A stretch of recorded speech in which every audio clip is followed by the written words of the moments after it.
So I want to make a baseball video, my first baseball video. So I love baseball. It's America's pastime. I love the Phillies, and I played baseball all my life. And I watched the movie Moneyball when I was about 10 years old with Brad Pitt, Jonah Hill, and that was about the Athletics in 2002, I believe. The team was broke, but what Jonah Hill told Brad Pitt, he said, sign guys that get on base. You don't want to sign the flashy, overpaid guys. You want the cheap budget guys that get on base. So this is what this video is about. So I've made 800 documents on Apple Notes, and some of them are about baseball. So this says unsung underrated walking players. So guys that didn't have a great batting average but got on base a lot. So the first guy I made a list of 54 players. Lowest on base percentage 345, highest 466. So the record for on base percentage all time is Ted Williams with 482 on base. Now we all know Ted Williams was a great ball player, but he's the best all time because he got on base the most out of anybody. The record for on base percentage in a season was Barry Bonds, I believe 2004, when he had a 609 on base percentage. That means he gets on base 61% of the times he gets to the plate. So a hitter will get to the plate about 600 times a season if they're a starter. Bonds got up to the plate about 600 plus times and got on base 61% of the time. Now he was a power hitter. These 10 guys and most of these 57 guys were not power hitters. These were gritty, scrappy ball players who knew the strike zone and can use the umpire to their advantage to help their ball club win games and score runs by getting on base. So if you hit, say, 240 with a 290 on base, but you get 25 home runs, that is not as valuable as a slap hitter who gets on base like Max Bishop, 423, Ferris Fain, 424, Eddie Stanky, 410, and these other guys. If you get on base 29% of the time versus Ferris Fain, 424, gets on base 42.5% of the time. It doesn't matter how many home runs or doubles you have.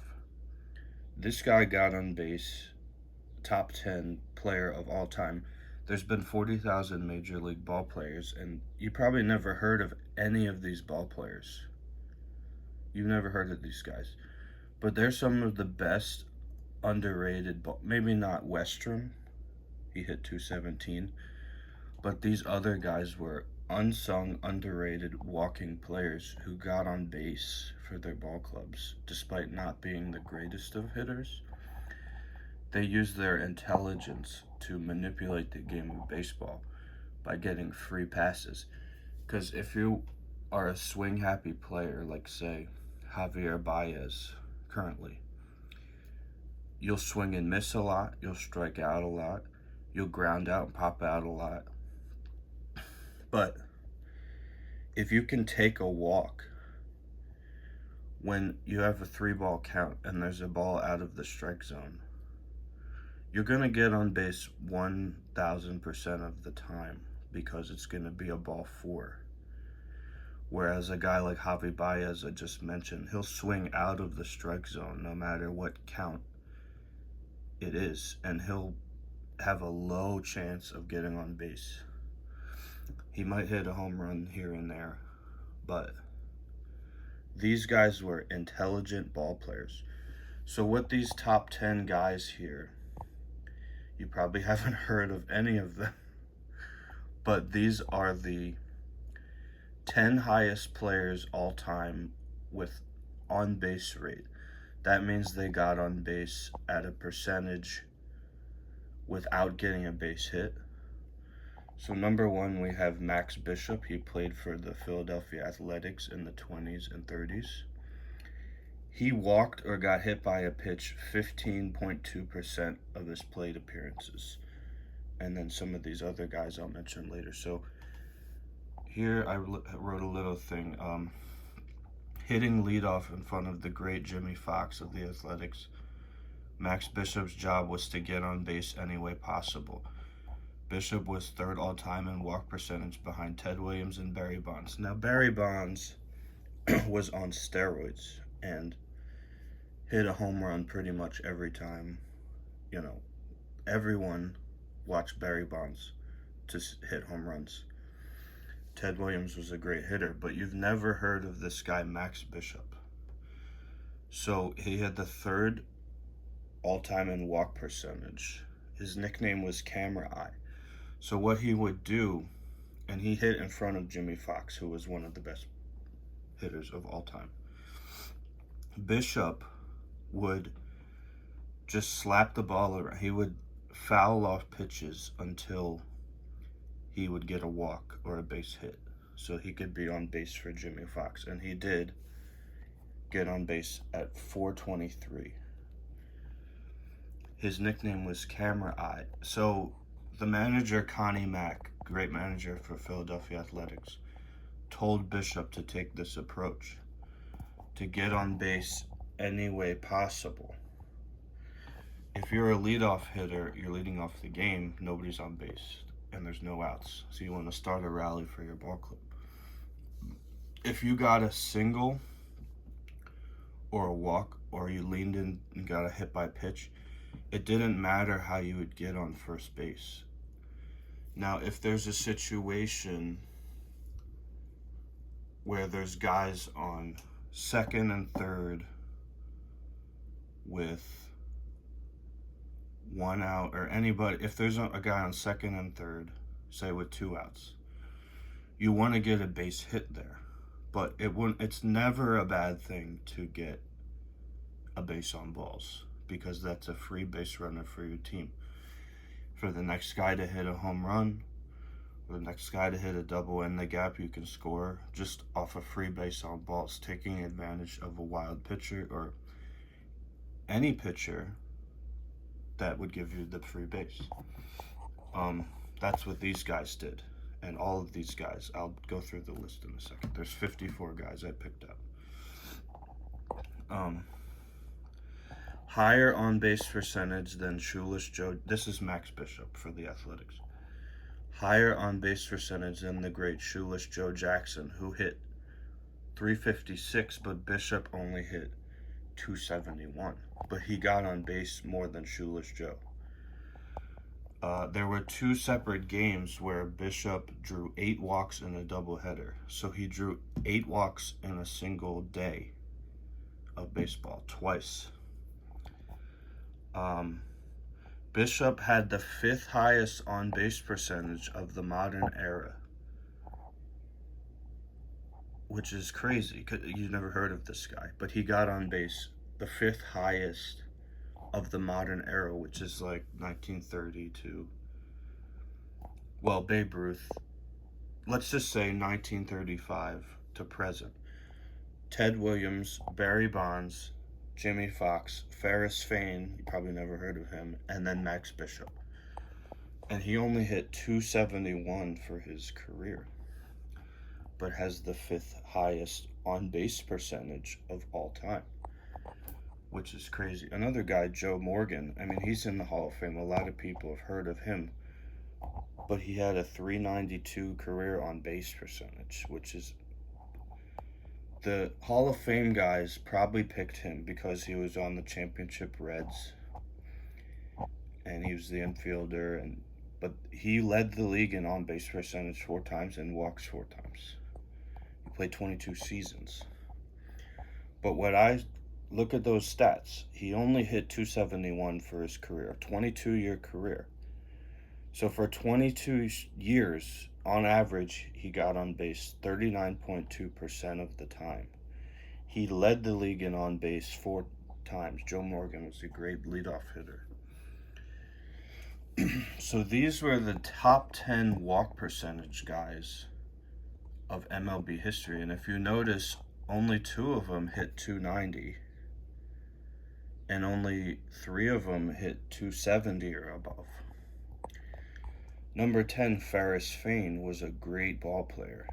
He had a 424 on base, which is 4th all time. I mean, that is crazy. That is 4th all time in on base percentage. Now, a guy like Joe DiMaggio had one of the best batting averages of all time, but his on base wasn't as high as some of these guys who excelled at walking and had great plate discipline and fouled off a lot of pitches. William Robinson, I never heard of him, but he walked or got hit by a pitch 13.5% of the time, had a great on base despite not hitting great. Eddie Lake as well. Wes Westrom had a terrible batting average but got on base. Wes Westrom would be a great Moneyball guy for the movie Moneyball. Eddie Yost was nicknamed the Walking Man. That was his nickname. The Walking Man. And managers were like, how do we get this guy out? He's always getting walks somehow. He'll foul off 10 pitches and get a walk. It's like that's what he was born to do. That's what his goal was, to get walks. Walk 14% of the time. Bill Joyce played in the 1800s and had spectacular stats. And one of my favorites was Eddie Stanky, number 4 in walk percentage of all time. Stanky was from Kensington, Philadelphia. I live in Philadelphia. And he was known as a dirty player. Not so much dirty, but used every trick in the book to give the advantage to his team. He would slide into second base after getting a walk, stealing second. While he was stealing second, he would slide into second. He had many tricks. He would kick the ball out of midair and then run to third while the ball went into outfield. He would kick the ball out of the glove as they was trying to tag him. The ball would go loose. He would be safe at second. He would start stealing the base with a ball of dirt in his eyes, or in his hands. He would steal second base with a ball of dirt in his hands. And if he was out, he would throw the dirt in the fielder's eyes, and he would be safe because they would drop the ball. He would, as he was playing second base and there was 2 strikes on the batter, Eddie Stanky would jump around and make hand gestures as the pitcher was pitching the ball, and he was right in the line of sight of the hitter, and Stanky would distract the hitter and they would strike out. And this guy was a genius. And as I said, Stanky was from Kensington. His name is Edward Stankiewicz. Kensington and Port Richmond, very Polish neighborhoods. All right, Jack Crooks had 14.5% walk percentage. Again, bad average. Him in tennis, Gene Tennis. 241, but they got on base better than some of the All-Stars. They're unsung, underrated walking players. And Gene Tennis was an underrated catcher for the Athletics in the 1970s. He walked 14.7% of the time. And he played Johnny Bench in the 1971 World Series, I think. And he outdueled Johnny Bench, who's a Hall of Famer. So when Gene Tennis wanted to, he could hit the ball. But his goal was to walk and get the free pass instead of grounding out, which is a possibility. He wanted the free pass. But in the World Series, I believe, again, 1971, Athletics versus the Reds, Tennis swung away. And I believe he hit 6 home runs in a 7-game series and won the World Series MVP. And the Athletics won the World Series. And he would call the pitches for them to win. So these are the top 10 walk percentage guys.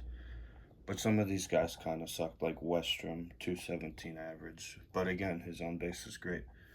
But I have another So I mentioned Joe Morgan, right? Eddie Yost was the walking man.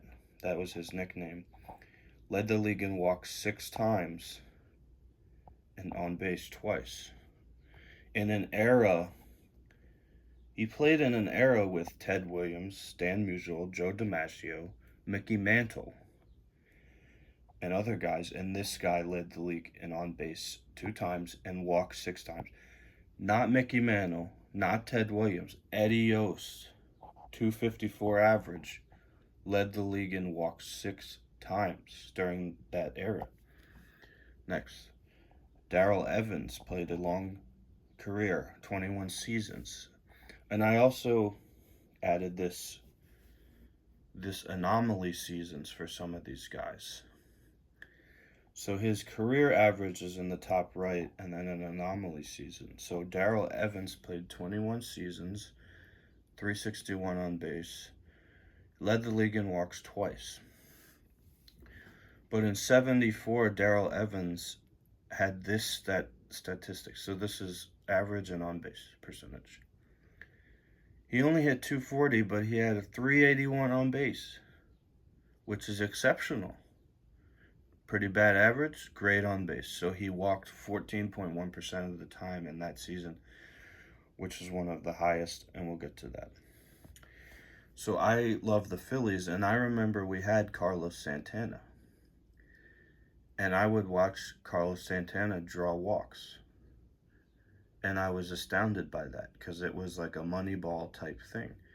Carlos Santana, not the musician, the first baseman for the Indians and other teams. He's still playing, present.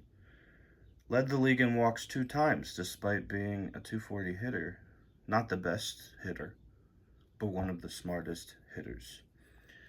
Tony Phillips was an African-American ball player, had a great on-base percentage, and led the league in walks 2 times. I remember Adam Dunn was a power hitter. I did not know he got on base that much. I just remember him striking out all the time and hitting home runs to right field. He was the 2-time leader in walks in the league. And in 2002, he had a 15.1% walk rate, 400 on base, which is exceptional. Here's another guy, Jack Clark. 379 career on base percentage for 18 seasons. 3 times walks leader and a 1-time on base percentage leader with a 459 on base. He earned that. He only hit 286 and had a 459 on base. Some of these other seasons, look at this. He only hit 242, but he had a 410 on base in 89 as an old guy. 441 on base. I mean, Jack Clark was an exceptional, disciplined ball player. Jim Wynn had a season. He led the league in walks 2 times. And he had a season where he had a 436 on base despite hitting not even 270. So that's like a 17% walk rate. This is like a 17% walk rate as well. Talked about Bishop. Lou Blue, one of the highest career on base percentage of all time at 402. Had a season with a 422 on base percentage. Harlan Cliff, one of the highest walk rates of all time, 390 on base for his career, 1-time walks leader. Eddie Yost, not to be confused with Eddie Yost. They're both on the list, so it's confusing. 12.2% walk rate, 361 on base, and in one season he had a 16.7% walk rate. Roy Thomas played a long time ago. He only played 12 seasons, but he led the league in walks 7 times and on base 2 times. That's his anomaly season. Miller Huggins eventually became Babe Ruth and Lou Gehrig's manager, but he played in the aughts and tens.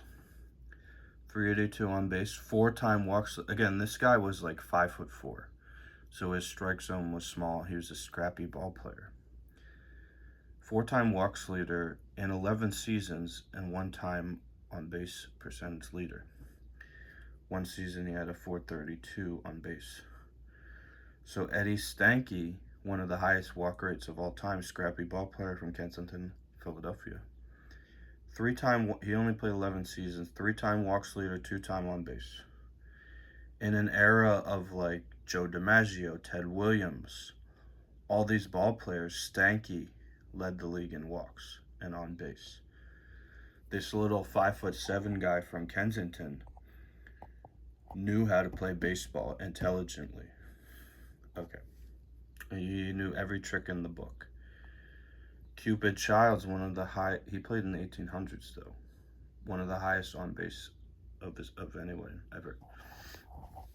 Another guy I like is Joey Votto. I grew up watching Joey Votto. He got on base for 410 clip for his career, which is exceptional. Led the league in walks and on base a lot of times. I love Joey Votto for the Reds. So Gene Tenace, second highest walk rate ever. Played 15 seasons, led the league in walks twice. Despite being an average hitting catcher, he drew many walks.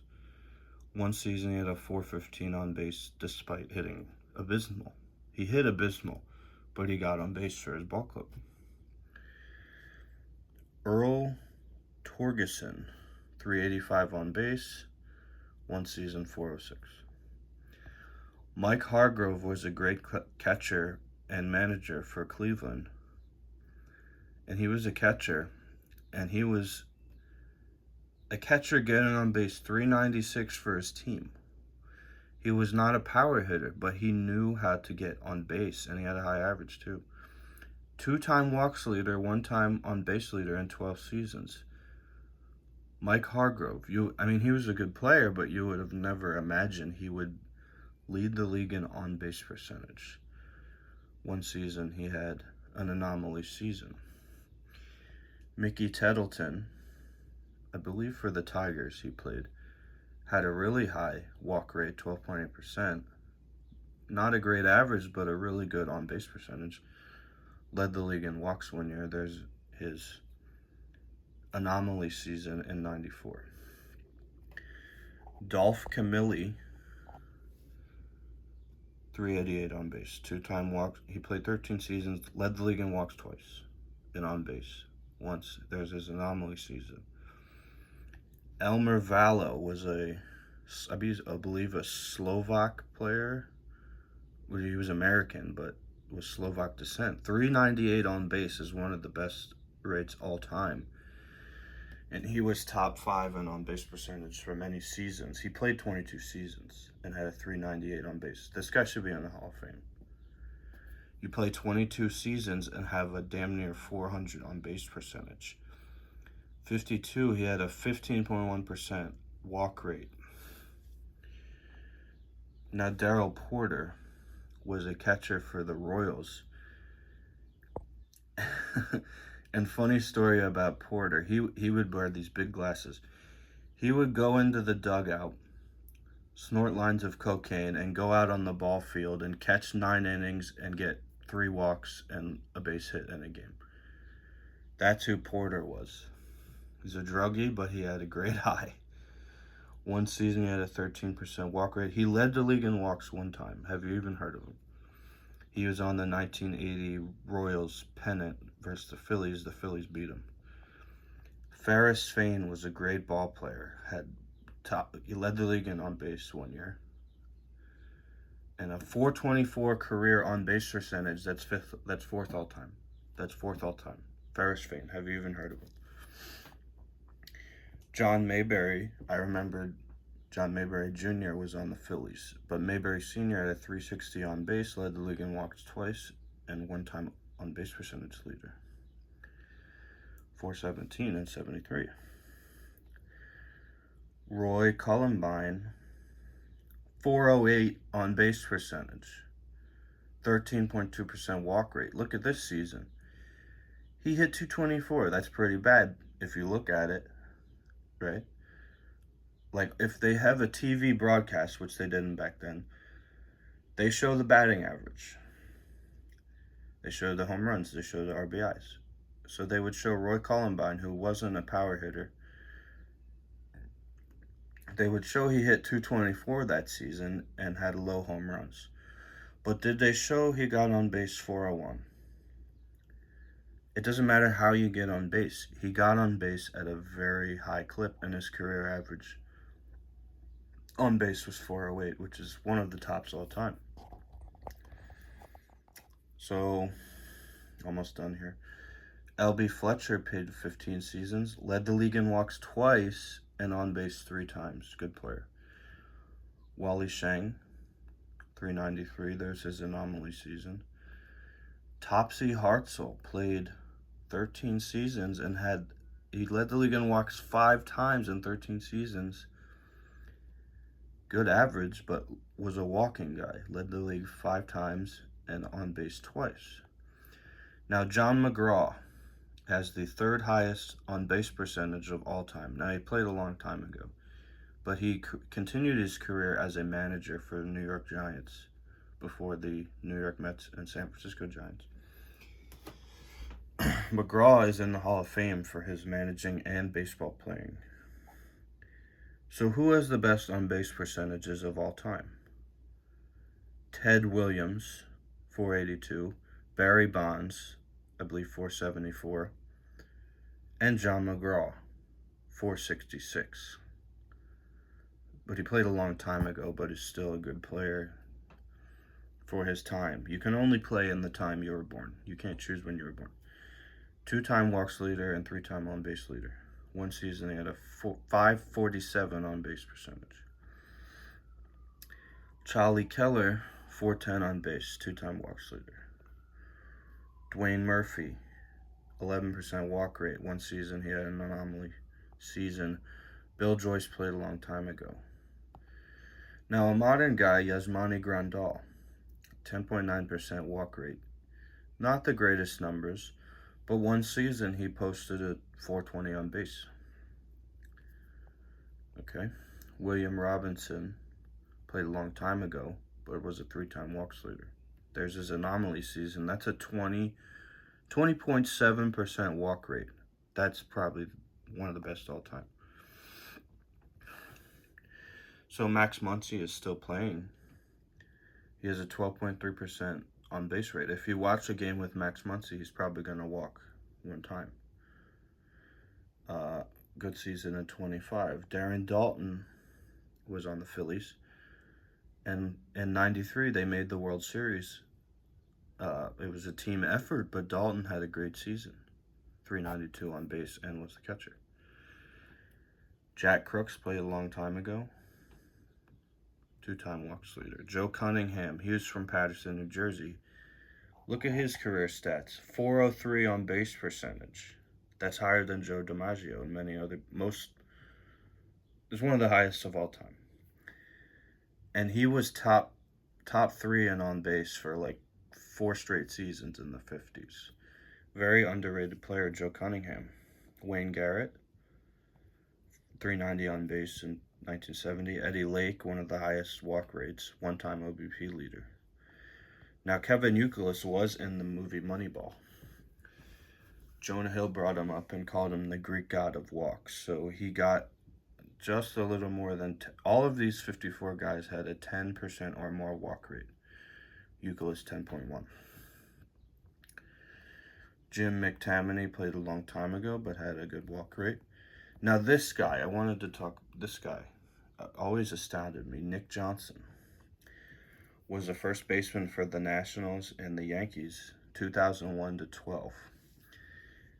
And not many guys have a 400 on base percentage in their career. Like, very few guys. And he qualifies. He played 11 seasons or 12 and had enough at-bats to qualify. Now, in his last at-bat of his career, he struck out. And his average on base dropped from 400 to 399. So Nick Johnson, guy you'd probably never heard of, would have been a 400 on base guy for his career. One of the few. And he prides himself on that, Nick Johnson. Getting on base. That's what he said. He said he prioritized walks, and if the ball was on the zone, he would try to crack it. We talked about Westrom's. George Selkirk was a great ball player. 400 career on base. 452 and 39. Jim Gentile, I believe, won an MVP for the Orioles, maybe. 423 on base and 61. Sammy Strang led the league in on base one time. He played a long time ago. Sully Hemus, 390 on base, 453. Mike Epstein, 11.4%. Good season. Randy Milligan, 13% walk rate for Milligan. He only played 7 years, but had some good years.